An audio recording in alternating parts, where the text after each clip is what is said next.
PDF में अपना नाम चेक करते हो और आपको अपना नाम नहीं मिलता।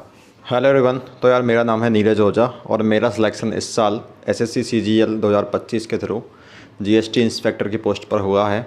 और मैं काफ़ी टाइम से इनएक्टिव था यूट्यूब पर। इसका मेन रीज़न यही था कि पढ़ाई के साथ में थोड़ा टाइम बैलेंस कर पाना डिफ़िकल्ट होता है। और एक रीज़न ये भी था कि मैं ये सोचता था कि यार पहले अपन खुद बन जाऊँ, उसके बाद में अपन यूट्यूब पे ज्ञान देंगे। इसलिए मैंने अब तक जितनी भी वीडियो बनाई मैंने किसी में भी अपनी स्ट्रेटजी शेयर नहीं की। क्योंकि जब तक आप सिलेक्ट ना हो जाओ तो आप इतना कॉन्फिडेंस रहता नहीं है और करना भी नहीं चाहिए, क्योंकि जब आप खुद सेलेक्ट नहीं हो तो आप दूसरों को कैसे ज्ञान दे सकते हो।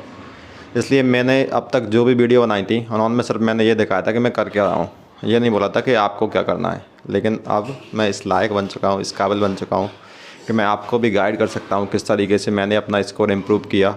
और CGL 2024 में 0.46 से मैं फाइनल मेरिट में बाहर हो गया था। उसके बाद में कैसे मैंने अपनी प्रिपरेशन दोबारा से स्टार्ट की और इस साल CGL 2025 में जीएसटी इंस्पेक्टर की पोस्ट पर मैं सिलेक्ट हुआ।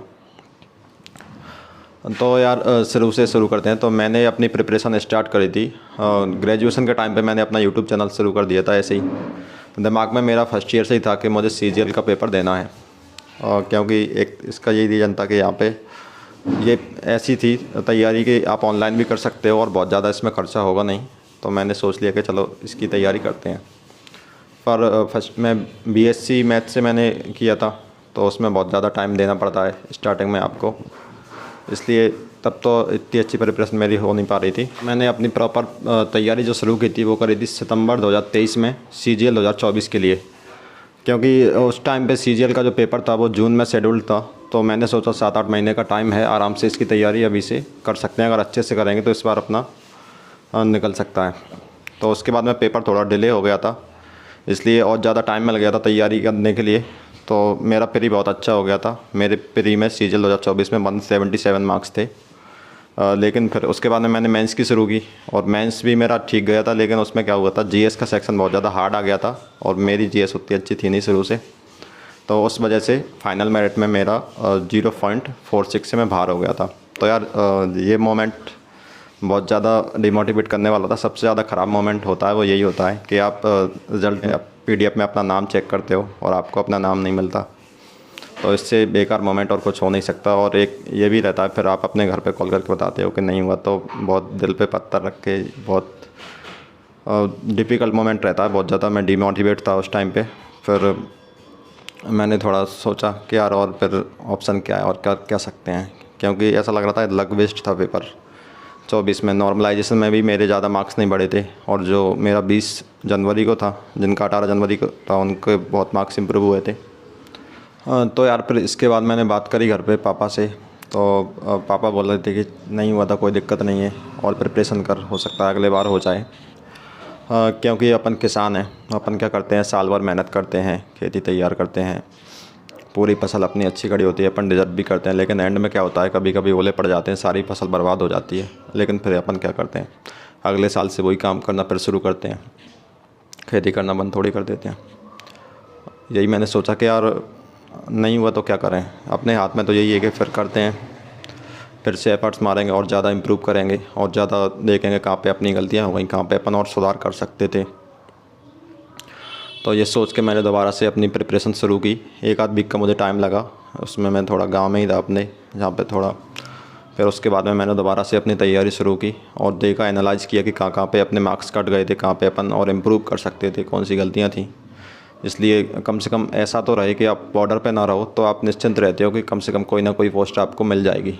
इसलिए मैंने दोबारा से CGL 2025 के लिए प्रिपेयर करना शुरू किया और अच्छे से प्रिपेयर किया इस साल। पर मैं स्ट्रेटजी जो है अपनी सब्जेक्ट वाइज वो तो मैं आपको और वीडियोज़ में बताऊँगा। इसमें फिर मैं आते हैं सीधे CGL 2025 के एग्ज़ाम पे। उसमें अगर टाइपिंग मेरी आराम से हो गई थी, कोई दिक्कत नहीं थी। अगले दिन पेपर था। पेपर में मैथ का सेक्शन बहुत ज़्यादा हार्ड था इस बार। वैसे हार्ड भी नहीं था, पर यह है कि पिछले साल के कंपैरिजन में देखा जाए तो बहुत ज़्यादा हार्ड था, क्योंकि एडवांस मैथ बहुत ज़्यादा पूछी गई थी इस बार। और मेरे में जो था वो प्रिज्म पिरामिड वाले जो क्वेश्चन थे वो लाइन से आए थे।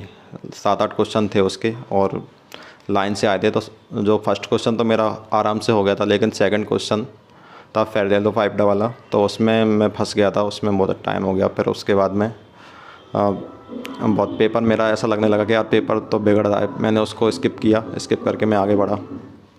ऐसे करते करते जितने भी क्वेश्चन मेरे से हो पाए वो मैंने किए, और एंड में रीजनिंग मैंने पहले ही कर दिया था, तो रीजनिंग तो ईजी था, आराम से बन गया था। उसके बाद में मैंने मैथ किया था, तो मेरे टोटल 56 क्वेश्चन जो थे वो सेक्शन 1 में मैंने अटैम्प्ट करे थे। तो फिर मुझे लगा चलो ठीक है। उसके बाद सेकंड सेक्शन पे मैं गया, तो सेकंड सेक्शन में मैंने सबसे पहले इंग्लिश से स्टार्ट किया, और इंग्लिश में ग्रामर और वोकैब बहुत ईजी थी, आराम से बन गई थी। तो 22-23 क्वेश्चन तक तो मैं आराम से पहुंच गया था। एक दो जो वोकैब के क्वेश्चन थे वो कंफ्यूज करने वाले थे, तो उनको थोड़ा मैंने मार्क पर रिव्यू एंड आंसर कर दिया था। उसके बाद में पैसेज पे आया। पैसेज बहुत ज़्यादा लेंदी थे, इस बार समझ में कुछ भी नहीं आ रहा था। मैं अटैम्प्ट कर रहा था, पढ़ा मैंने एक बार। उस पैसेज का वैसे तो छोटी थी लेंथ, लेकिन जो समझने में बहुत ज़्यादा डिफ़िकल्ट थे और ऑप्शन बहुत ज़्यादा क्लोज थे, ऐसा समझ में नहीं आ रहा था। डायरेक्ट जो एलिमिनेशन से हो पाते ऐसे पैसेज इस बार नहीं थे, बहुत ज़्यादा कन्फ्यूजिंग थे। हम दो तीन तीन बार पैसेज को पढ़ना पड़ा। उसके बाद में मैंने आंसर लगाई, इसलिए मुझे इंग्लिश में बहुत ज़्यादा टाइम लग गया था इस बार। और जीएस के लिए मुझे 20 से भी कम मिनट का टाइम बचा था जीएस के लिए। फिर भी मैंने जैसे तैसे करके जीएस भी अपनी कंप्लीट कर दी, और मेरा ठीक ठाक हो गया था। सेकंड सेक्शन भी आराम से ठीक हो गया था। उसके बाद कंप्यूटर पे आए, तो कंप्यूटर इस बार सबसे ज़्यादा जो गेम चेंजर है वो कंप्यूटर ही है।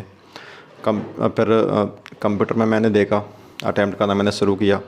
मैंने कहा पहले इजी क्वेश्चन करते हैं, वही स्ट्रेटजी रहती है सबकी, तो मैं करता गया। ऐसे मैंने 1-2 क्वेश्चन अटैम्प्ट करे और मैं 20 तक पहुंच गया। मैंने कहा इसमें तो कुछ भी इजी मिला नहीं। फिर देखा कि यार अपन को इसमें क्वालिफाई करना है, तो इतना तो अटैम्प्ट करके जा ही सकते हैं, कम से कम इतना तो ढूंढना पड़ेगा अपन को कि क्वालिफाई कर पाएँ आराम से। मैंने फिर एक एक क्वेश्चन को ध्यान से पढ़ा, उसमें कुछ भी जो ऑप्शन से अपन कर पा रहे हो, कैसे भी कीवर्ड वगैरह जो भी जितना भी दिमाग अपन यूज़ कर सकते थे वो मैंने उसमें यूज़ किया। और ऐसे करते करते मैंने कुछ क्वेश्चन फिर मेरे से आंसर उसका बना, समझ के, लैंग्वेज को समझ के। कभी उसको इंग्लिश में करके देखा, कभी हिंदी में करके देखा। ऐसे करके मैंने 17 क्वेश्चन कंप्यूटर में टोटल अटैम्प्ट किए, और जिसमें से एंड में मुझे पता चला आंसर के आने पर 11 मेरे सही थे, तो मेरे 27 मार्क्स बने। तो आराम से मैं सीपीटी पोस्ट के लिए भी कंप्यूटर में क्वालिफाई कर गया। और आंसर की आई, मैंने चेक करा अपना स्कोर, तो मेरा स्कोर ठीक था। वैसे मुझे लगा कि हाँ इस बार इस स्कोर पे पेपर का लेवल अच्छा था, तो कोई ना कोई पोस्ट मिल सकती है। तो पहले मेरे 311 थे, अभी 319 मेरे मार्क्स हैं, क्योंकि जो पोस्ट मेरी क्वालिफाई हुई है उसकी कट ऑफ 317 है। तो क्योंकि प्रोबेबिलिटी वाला क्वेश्चन था और एक क्वेश्चन और था, तो उनके बोनस मार्क्स के बाद में मेरे 319 मार्क्स बने हैं। और इंग्लिश में मेरे 123 हैं, तो ठीक ठाक स्कोर था मेरा। फिर उसके बाद मैं पीडीएफ में नाम में सर्च करता, उससे पहले मैं रिज़ल्ट का वेट कर रहा था कि यार CHSL मेंस का मेरा पेपर था 10 तारीख को। उसकी पढ़ाई तो मेरी हो नहीं पा रही थी, क्योंकि पढ़ने में ज़्यादा मन नहीं लग रहा था। फिर ऐसे ही मैंने कहा जाना तो है यार पेपर देने के लिए। इससे पहले अगर CGL मेंस का रिज़ल्ट आ जाता है तो मैं पेपर स्किप कर दूंगा अगर मैं सिलेक्ट हो गया किसी पोस्ट पर। तो जो ऐसा ही हुआ, 8 तारीख को शाम को CGL का रिज़ल्ट आ गया।